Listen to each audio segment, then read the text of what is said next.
네, 안녕하십니까. 동포원의 주간동포리포트의 양효걸 기자입니다. 네, MBC 염규현입니다. 네, 벌써 2025년의 마지막 날이 찾아왔습니다. 제가 지난주에는 제가 나팔을 불었는데 네네. 캐롤을 불었거든요. 네네네. 오늘은 좀 다른 노래 보러 가야 될 것 같습니다.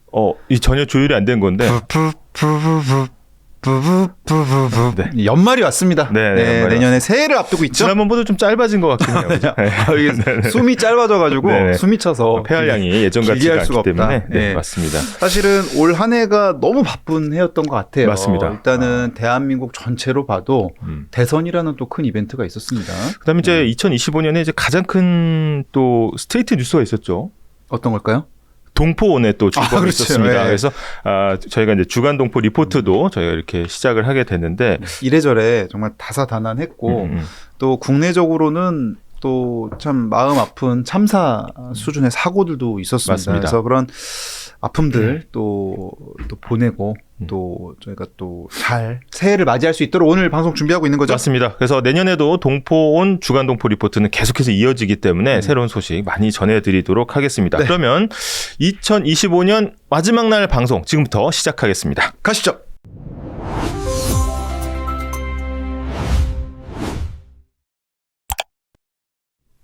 네, 세계의 소식 빠르게 정리해드리는 글로벌 헤드라인 5 시간입니다. 네. 자, 첫 번째 소식부터 바로 가볼까요? 네, 첫 번째 소식 가보겠습니다. 네. 국내 교통 내일부터 매달 일정 금액으로 대중교통 자유롭게. 뭐가 달라지는 겁니까? 이제는 대화합의 시대. 통합의 시대. 통합의 시대. 그래서 기존에 이제 기후 동행 카드와 K패스의 장점만 합쳐서 이제 모두의 카드라는 게 이제 출시가 됩니다. 바로 이거군요. 네. 그 정해진 금액 안에서 어떻게 보면 대중교통을 마음껏 이용할 수 있는 게 일단 기본 개념이긴 하거든요. 그래서 많은 이제 교통 수단들이 이제 통합되면서 모두의 카드로 이제 사용이 가능하다라는 점입니다. 네. 전국의 지하철, 시내버스, 광역버스, 거기다가 GTX까지 다 포괄된다고 합니다. 네. 재외동포분들도 국내에 오시면은 또 교통이 저렴하다고 많이들 놀라세요. 특히 이제 미국 쪽은 지금 환율이나 이런 게 또 부담이 되다 보니까. 네. 입장을 바꿔 생각해보면 이제 미국이 있다가 오시면은 체감 물가가 또 낮아지는 모양이에요. 맞습니다. 근데 여기에다가 이제 모두의 카드까지 더해지게 되면 또 동포분들이 국내에 오셨을 때 좀 도움이 되시지 않을까? 또 인구 감소 듭니다. 지역에서는 또 우대 혜택도 또 마련할 거라는 이제 소식이 또 있습니다. 네, 바로 다음 소식 가보겠습니다. 다음 소식 뭔가요? 이겁니다. 네.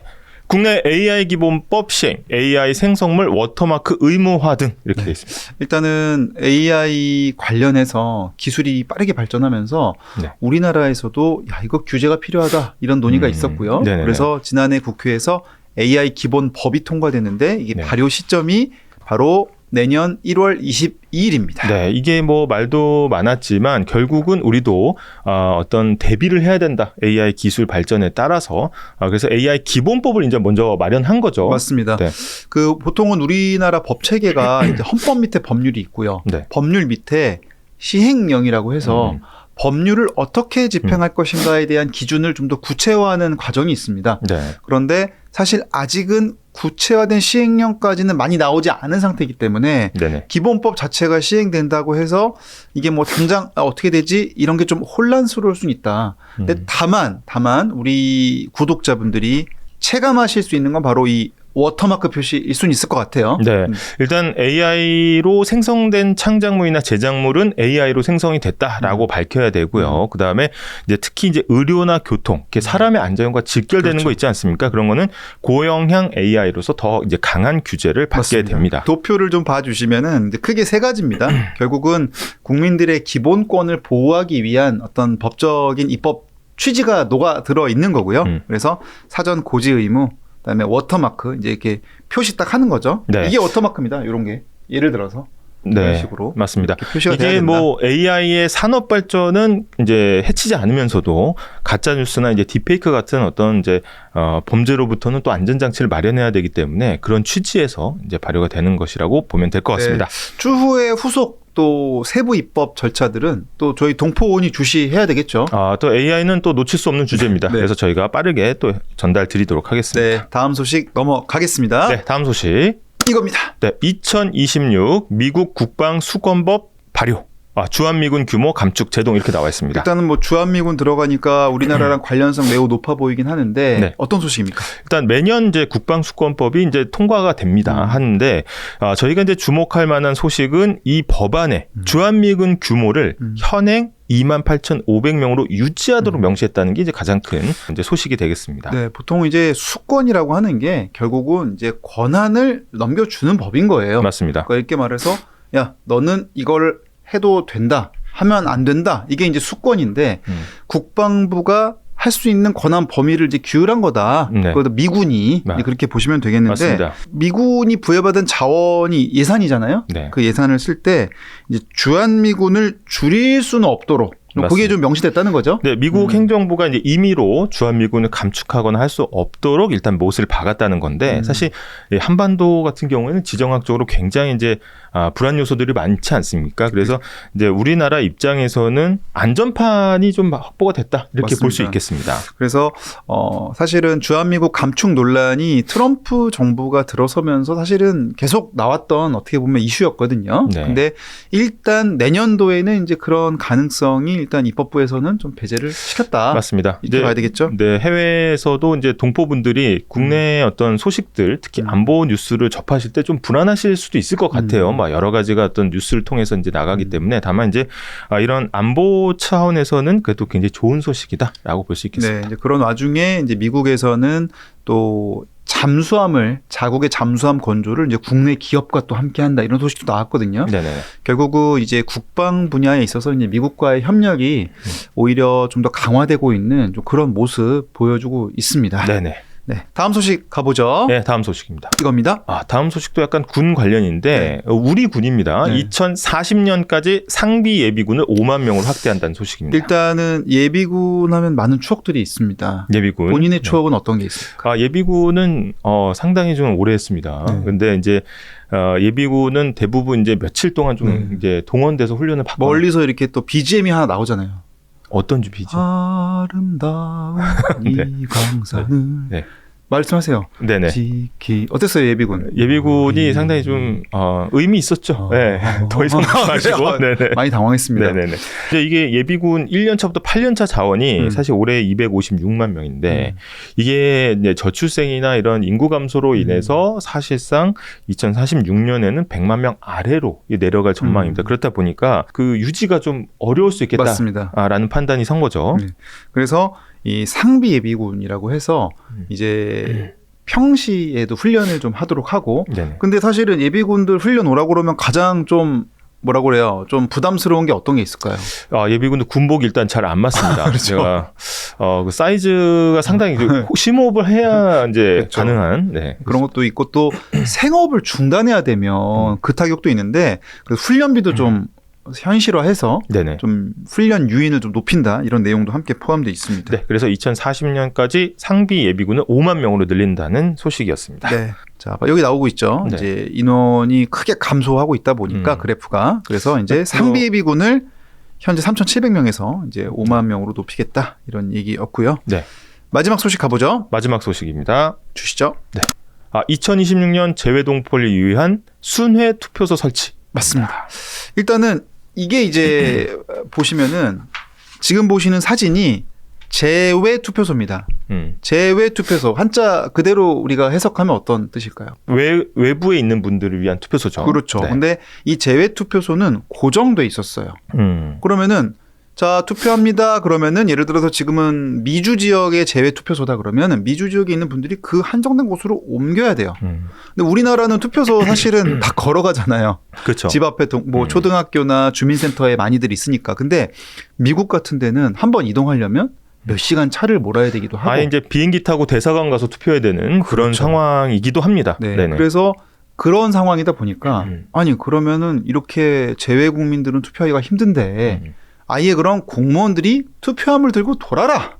이게 이제 순회 투표소라고 보면 되겠고요. 맞습니다. 한번 요거 100%는 아니지만 예시 사진이 바로 이 사진입니다. 지금 보면 이게 쿠바에서 있었던 첫 재외 선거인데 네네. 아까 말씀하신 그 비행기 타는 투표가 바로 쿠바 같은 경우였다고 해요. 네. 근데 올해 5월 달에 처음으로 이렇게 첫 투표소를 재외선거가. 네, 재외선거를 좀 치를 수 있도록 해서 아무래도 참정권을 좀 높이는 좀 그런 변화가 있었다고 봐야 되겠죠. 재외동포청은 장기적으로는 이제 우편 투표나 이제 전자투표 도입까지 이제 목표를 하고 있다고 합니다. 그래서 소중한 한 표를 이제 나라 밖에서도 이제 행사할 수 있도록 이렇게 이제 제도가 달라지는 겁니다. 네. 다만 여기 물음표가 붙은 이유는 이제 우편 투표를 할 경우에는 이 나라마다 또 우편 인프라가 또 다 다르죠. 네. 장기적으로 한다는 거 아니겠습니까? 예, 그래서 개표 끝나고 도착하는 경우도 있대요. 그래서 그런 것들을 좀 조율하는 절차는 필요하다. 예, 그게 과제로 좀 남아 있습니다. 이후 이제 재외동포청 브리핑룸에서 업무 추진 계획의 하나하나를 저희가 자세히 설명을 좀 드려보도록 하겠습니다. 하죠.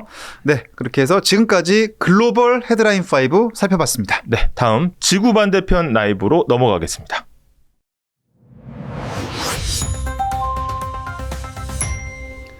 네, 지구촌 곳곳에 뜨거운 소식 알아보는 순서죠. 지구 반대편 라이브 시간입니다. 네, 오늘 아주 특별한 분을 모셨습니다. 이제 유럽의 베를린에서 MBC 특파원으로 나가 있는 이덕영 특파원을 모셨습니다. 안녕하세요. 안녕하세요. 안녕하세요. 베를린 이덕영입니다. 네, 실제 그 베를린 현지의 어떤 연말 분위기, 혹은 이제 신년을 기다리는 분위기는 좀 어떤지 궁금합니다. 네, 이제 오늘 기준으로 이제 크리스마스가 지나가기는 했는데요. 이게 확실히 한국보다 크리스마스 분위기가 더 많이 올라오는 거는 맞는 것 같습니다. 이게 베를린에도 이제 돌아다니다 보면은 이제 거의 공터다 싶은 곳에는 이제 크리스마스 마켓이 있더라고요. 그래서 베를린만 해도 한 100곳 정도 된다고 하고, 근데 이제 실제로는 좀 이제 화려함하고는 거리가 있는 상황입니다. 독일 같은 경우에는 이제 작년과 재작년 2년 연속으로 충격적인 마이너스 성장을 했었고, 그러다가 올해 이제 그나마 0.2% 정도 이제 성장률을 기록할 거라고 며칠 전에 이제 전망이 나왔는데요. 이 독일 경제와 산업의 어려움이 이제 단적으로 나타나는 게 자동차 산업입니다. 이 자동차 산업이 워낙 세계적으로 유명하고 한국에서도 이제 독일차 주문하면 몇 달씩 기다렸어야 되는데 실제로는 이제 특히 올해 들어서 수출이 급감을 하면서 어려움이 커지고 있습니다. 이제 미국에서는 트럼프 정부가 들어서면서 관세 폭탄이 떨어졌고 또 원래 이제 중국이 가장 대표적인 수출 시장이었는데 여기서도 이제 비아디나 샤오미 같은 이제 중국 국내 업체들한테도 밀리면서 이제 크게 판매량이 떨어지고 있는데요.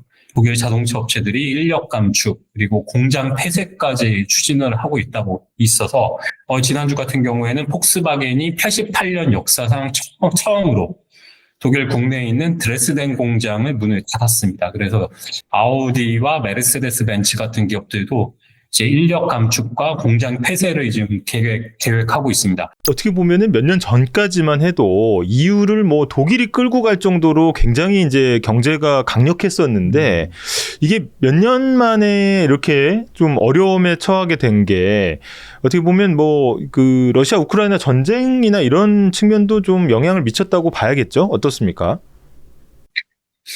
이게 단기적으로 보면 우크라이나 전쟁 영향이 큰 것 같고요. 왜냐면은 기본적인 원자재, 그 다음에 연료비가 워낙에 급상승을 했기 때문에 여기서 단기적인 충격을 많이 받고 있고, 말씀하신 것처럼 독일이 워낙 이제 유럽에서도 좀 선구적인 나라였다 보니까 최근 10년 사이에도 경제가 워낙 호황이었고요. 그래서 현지에서는 그 호황이었던 기간에 좀 어떤 경제의 혁신의 기회를 놓친 거 아니냐, 오히려 너무 안주했던 거 아니냐. 그러다 보니까 장기적으로는 중국이 추격할 수 있는 그런 어떤 여건을 허용해져 버렸고, 그게 이제 자동차 산업 같은 경우처럼 중국 기업이 오히려 이제 독일 기업을 추월하는 이런 상황이 온 게 아닌가, 이런 분석이 나오고 있습니다. 지금 보면은 결국은 이제 우크라이나랑 독일이랑 또 인접해 있고 떼려야 뗄 수 없는 관계 아니겠습니까? 이번에는 좀 베를린 현지에서 지켜본 이번 회담 좀 어땠는지 좀 전망까지 좀 같이 짚어주시면 좋을 것 같습니다. 그리고 실제로 이제 미국과 유럽, 우크라이나 사이에 어느 정도 이제 합의가 이루어지긴 했습니다. 유럽이 군대를 파견해서 우크라이나 후방에 주둔을 시키고, 미국은 이제 직접 병력을 파견하지는 않지만 정보자산 같은 거를 이제 제공함으로써 이제 지원을 해주겠다. 이런 형태로 이제 제시를 했고, 여기까지는 미국과 우크라이나, 유럽 사이에 합의가 된 것 같습니다. 근데 여기서도 이제 문제가 있는데, 러시아는 유럽 국가의 군대가 주둔하는 것도 절대 안 된다. 이렇게 주장을 하고 있고요. 또 만약에 이제 러시아가 유럽 군대의 주둔을 허용한다고 해도 그러면 어느 나라에서 병력을 얼마나 보내서 우크라이나에 주둔시킬 것이냐, 이게 또 이제 문제가 되는데 영국과 프랑스도 병력을 보낼지 말지조차 지금 대답을 못하고 있습니다. 이게 저 보면은 처음에 러시아 우크라이나 전쟁이 이제 발발했을 때는 그 현대전이기 때문에 장기전으로 갈 가능성은 굉장히 낮다. 뭐 이런 이제 얘기들이 많았는데 벌써 이제 2026년이 이제 코앞이란 말이죠. 그래서 이거 자체가 과연 이게 언제 끝나냐, 이게 이제 가장 이제 그 초미의 관심사고, 어떻게 보면 이제 미국이 적극적으로 중재를 나서서 이제 이거를 종전으로 끌고 가겠다라는 의지를 계속 표명하지만 사실 이런 판을 보는 유럽 사람들 속내도 좀 복잡할 것 같아요. 네. 그러니까 유럽도 어쨌든 지금 어떻게 보면 계속 허우적거리게 된 거예요, 결과적으로. 그래서 과연 안정일지 혼란일지 앞으로의 어떤 전망 좀 같이 좀 얘기해 주신다면 어떨까요? 예, 빨리 종전 협상이 타결되면 가장 좋겠지만, 솔직히 이런 상황을 봤을 때 당장 종전이 되기는 쉽지 않아 보이고요. 우크라이나 같은 경우에는 재정 적자 상태라서 내년 초에는 이제 국가 부도까지 올 수 있다, 이런 얘기가 있었는데, 일단 유럽이 급하게 이제 900억 유로를 무이자 대출해 주기로 이제 결정을 했습니다. 그래서 우크라이나도 한숨을 돌리고 전쟁을 이제 최소한 1, 2년은 더 할 수 있는 자금을 확보를 한 상태고요. 러시아 경제도 이제 우리가 금방 붕괴할 거라고 다들 이제 생각을 했지만 이 서방 제재에도 여전히 지금 굳건하게 유지가 되고 있고, 오히려 이제 몇 년을 거치면서 군수 산업이 전시 상태로 확실하게 이제 자리를 잡았기 때문에 앞으로 뭐 길면은 4, 5년까지도 전쟁 수행하는 데는 문제가 없다는 분석도 나오고 있거든요. 그리고 오히려 유럽에서는 지금 당장 우크라이나 전쟁이 끝나더라도 이게 끝이 아니라 러시아가 유럽을 침공할 거라는 공포가 상당합니다. 그래서 이제 구체적으로는 4년, 5년 안에 러시아가 침공할 거라고 이제 프랑스, 영국, 독일 군이나 정보기관이나 공통적으로 얘기를 하고 있거든요. 그래서 이제 재무장도 지금 가속화가 되고 있고, 뭐 징병제는 폐지됐지만 사실상 징병제와 맞먹는 조치들이 다시 이제 시행이 되려고 하고 있어서 유럽에서 상당히 그런 부분에 대해서 시민들의 반발도 커지고 있고 불안도 같이 커지고 있는데요. 그럼에도 이제 희망적인 얘기를 드리자면, 우리가 작년 가을에 사실 가자지구 전쟁이 그렇게 끝날 수 있을 거라고 아무도 상상하지 못했거든요.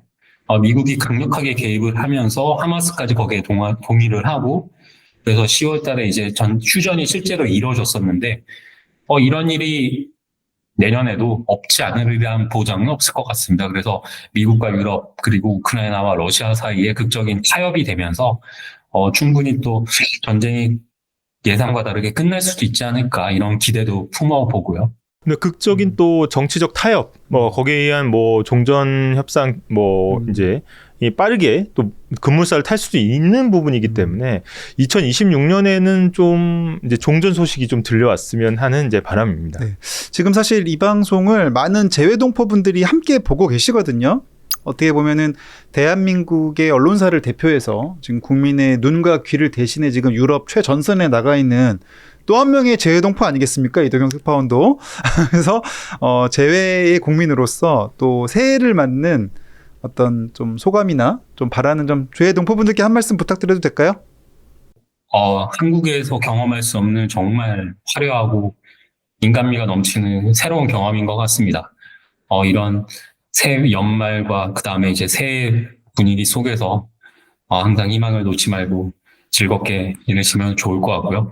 내년 2월 달에 이탈리아 밀라노에서 동계올림픽이 열립니다. 여기서 또 이제 우리 선수단이 선전하길 기원하면서 다 같이 지켜보시면 좋을 것 같습니다.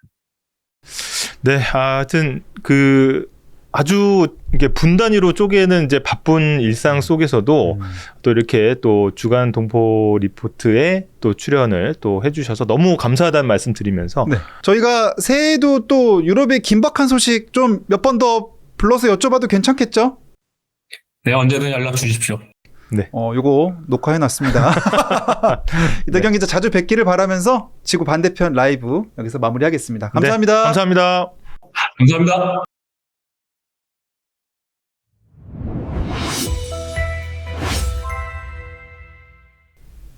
네, 세계 각국의 자랑스러운 우리 동포들 만나보는 시간 글로벌 피플 스토리 시간입니다. 오늘 아주 특별한 손님을 스튜디오에 직접 모셨습니다. 하와이 연가의 이진영 감독님을 모셨습니다. 박수!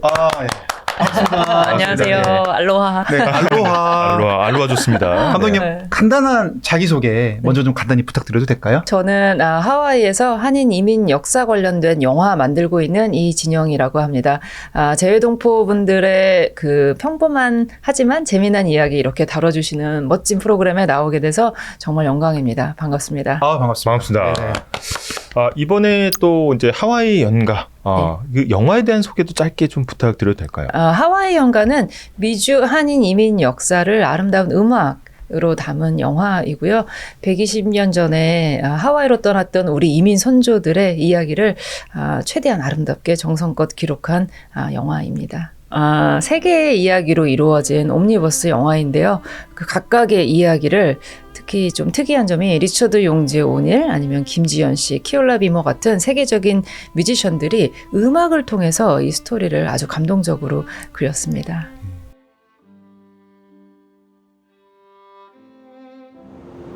I remember my grandmother, my 할머니.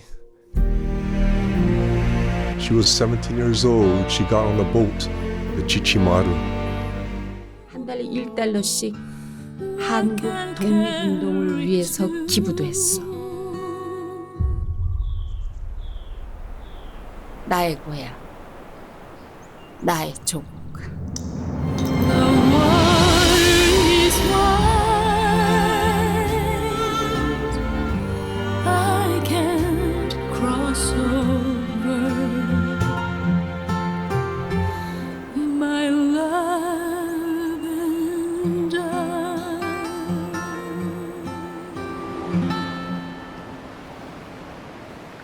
백 120년 전에 조선에서 이제 진짜 낯선 하와이로 이주하는 어떤 조선인에 대한 이제 이야기, 그다음에 그 다음에 이제 정착에 대한 이야기를 이제 영어로 만드신 거잖아요, 그렇죠? 네. 예, 이 소재 자체를 선택하시게 된 배경. 그러니까 제가 이제 하와이 이민사 관련된 영화를 만들었다 보니까 네네. 많은 분들이 하와이에서 나고 자란 어떤 교포 내지는 2세가 아닐까라고 생각을 하시는데 사실 저는 초중고 대학교를 다 한국에서 나왔습니다. 그리고 하와이에 우연히 이제 놀러 갔는데 너무너무 아름다운 거예요. 그렇죠. 하와이 가보셨어요, 두 분? 이분 신혼여행을 예, 하와이에 그쵸. 다녀왔습니다. 그러셨군요. 그럼 아시죠? 되게 너무 좋더라고요. 네. 풍광도 아름답고 근데 이런 데서 살면은 좀 어떨까? 이런 데서 살아보고 싶다 이런 생각이 드는 거예요. 그래서 정말 거의 충동적으로 하와이로 가서 이제 살게 된 거예요. 진짜로요? 네. 영화 이제 같은 스토리네요, 진짜. 네네네. 그때가 25살 때였어요. 그랬는데 그러니까 처음으로 제 정체성에 대해서 새롭게 다시 고민을 하게 된 것 같아요. 재외동포가 되는 순간 약간 나라는 사람은 진짜 어떤 걸 원하고 어떻게 사는 것을 앞으로 이 새로운 땅에서 살아가야 될까 이런 고민을 하게 됐는데 그런 어떤 시간 속에서 우연히 하와이 한인 이민사를 찾게 된 거예요. 근데 거기에 있는 기록되어 있는 평범한 사람들의 이야기가 120년 전의 이야기인데도 불구하고 제가 고민했던 것들, 제가 추구하고자 했던 것들이 거기 그대로 담겨 있는 거예요. 나와 다르지 않구나. 네. 그때 분들도 네, 그런 걸 다르지 않구나. 발견하신 거네요. 발견했을 뿐더러 이분들은 저보다 훨씬 더 용기 있게 그 되게 열악한 상황이었잖아요. 그때는. 그렇죠. 영어나 이런 것도 힘들었고 사탕수수 노동자로 왔으니까. 근데 너무너무 ቍ끗하게 멋있게 이 삶을 개척해 나가신 모습을 보면서 제가 되게 큰 위로를 받았어요. 개인적으로 처음에. 근데 이게 보면은 영화가 또 그냥 우리가 아는 일반적인 영화가 아니고 네. 또 음악 영화입니다. 네. 음악 영화라는 또 장르를 생각하시게 된 또 네. 이유도 그럼 있을까요? 사실 맞습니다. 저희 영화 음악 역사 영화잖아요. 근데 저는 영화 전문가도 사실 아니고 그렇다 그래서 역사 전문가도 아니에요. 그러면 독립영화를 한다고 했을 때 제가 가진 강점이 뭐 하나는 있어야 되잖아요. 저는 소개할 때 그 실패한 첼리스트라고 소개할 때가 많아요. 사실 저는 첼리스트가 되기 위해서 되게 오랜 시간 첼로를 했고 저희 부모님 뭐 많은 분들이 제가 첼리스트가 될 거라고 믿었지만 이루지는 못했어요. 하지만 그 결과로 알게 된 게 음악이 주는 힘은 진짜 어마어마한 것 같아요. 그죠? 언어라는 거는 이제 국경에 따라 나눠지지만 음악은 국경을 넘잖아요. 이 영화를 보고 난 뒤에 관객분들이 이거 하나만큼은 좀 마음에 가져갔으면 좋겠다. 또 연말을 맞아 우리 재외동포분들께 네네. 포함해서 좀 네. 전해주실 게 있다면 어떤 게 있을까요? 하나라면 네. 단 하나라면 우리가 얼마나 많은 사랑을 받았는지를 영화를 보시고 느낄 수 있으면 좋겠습니다. 그게 느껴질 수밖에 없어요. 그 하와이에 120년 전에 정말 아는 사람 아무도 없던 곳에서 여전히 그 사탕수수 밭에서 힘들게 번 돈을 모아서 한국에 보내고 이랬던 분들의 마음. 그분들이 왜 그랬겠어요. 자기들은 돌아가지도 못할 나라인데. 근데 지금 우리가 누리는 이 시간이나 공간이 이렇게 많은 사람들의 사랑으로 인한 거라는 그 따뜻한 마음을 받으시면 좋겠어요. 독립운동 기금으로 또 네. 보내기도 했다고. 저는 독립운동 기금을 보낸 게 한두 번이 아니라 수십 년에 걸쳐서 광복할 때까지 매달 했고 그게 그러니까 지금 현재 자산 가치로 사람들마다 이게 기준이 다르지만 수십억이라고 해요. 그리고 사탕수수 노동자들의 대부분이 거의 10일 적었듯이 몇십 년을 그렇게 하신 거예요. 그리고 상하이 임시정부 그런 운영자금도 다 하와이의 그 이름 없는 사람들의 돈이 모여서 간 건데 사실 우리는 뭐 안중근 의사나 이런 이봉창 의사는 알아도 그분들의 활동 자금이 어디서 나왔는지 모르죠. 오히려 이제 네. 묵묵히 또 지원했던 든든한 우리 재외동포 그 당시에 분들의 어떤 노고나 또 숨은 노력을 우리가 또 발굴하는 계기가 될 것 같고요. 우리 동포들의 120년 역사가 다 응축된 거면 아마 이 스튜디오에서 다 말로 하시기 어려운 것도 그렇죠. 많았을 것 같아요. 이거는 사실 직접 가서 봐야 됩니다. 가서 보고 느껴야 되는 저희가 이제 인터뷰로서는 다 소화가 안 되는 내용이죠. 그렇죠. 꼭 한번 좀 관람을 하는 걸 추천을 드리겠습니다. 근데 저 궁금한 점이 이렇게 또 사실 국내 개봉이 사실 2024년에 한번 이루어졌다 보니까 지금 뒤늦게 이 영상을 보신 분들은 영화 나 보고 싶은데 어디 가서 봐야 돼? 이런 분들 계실 것 같거든요.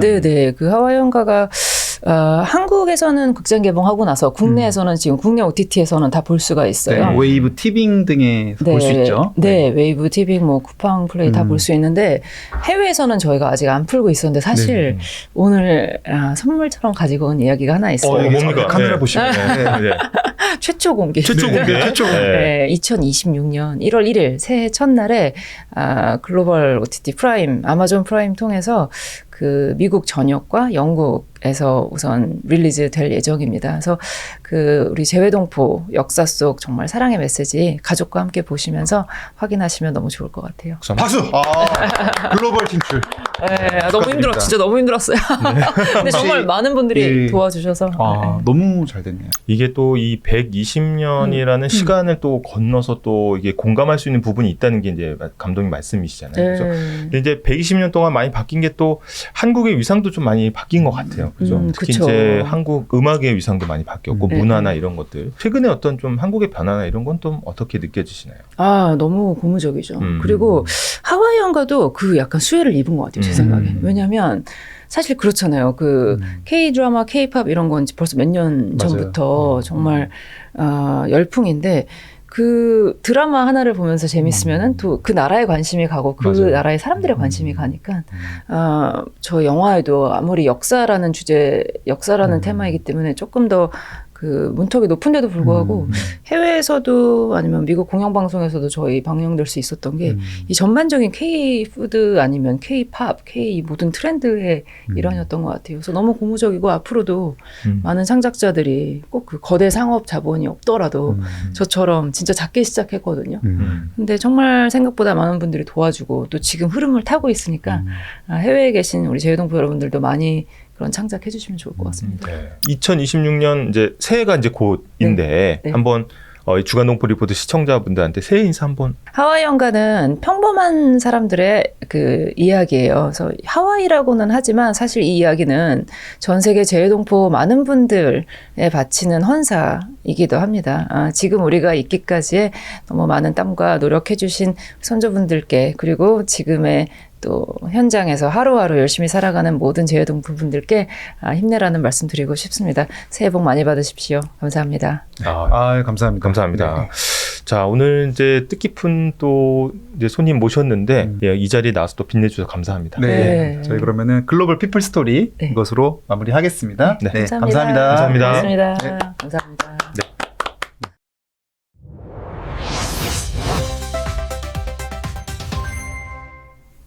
네, 동포청 브리핑룸 시간입니다. 네. 오늘은 특별하게 또 저희가 준비를 했죠. 맞습니다. 이제 새해가 되면은 원래 이제 계획을 이제 꼼꼼하게 세우지 않습니까? 네. 그 누구보다 계획을 꼼꼼하게 세우는 데가 있습니다. 바로 재외동포청입니다. 네, 그래서 저희가 오늘 2026년 업무 추진 계획을 중심으로 해서 2026년에는 어떤 사업들이 펼쳐지는지를 하나씩 이제 잘 설명드리려고 합니다. 네, 저희가 내년도에 달라지는 거다 이렇게 보셔도 될 것 같은데요. 맞습니다.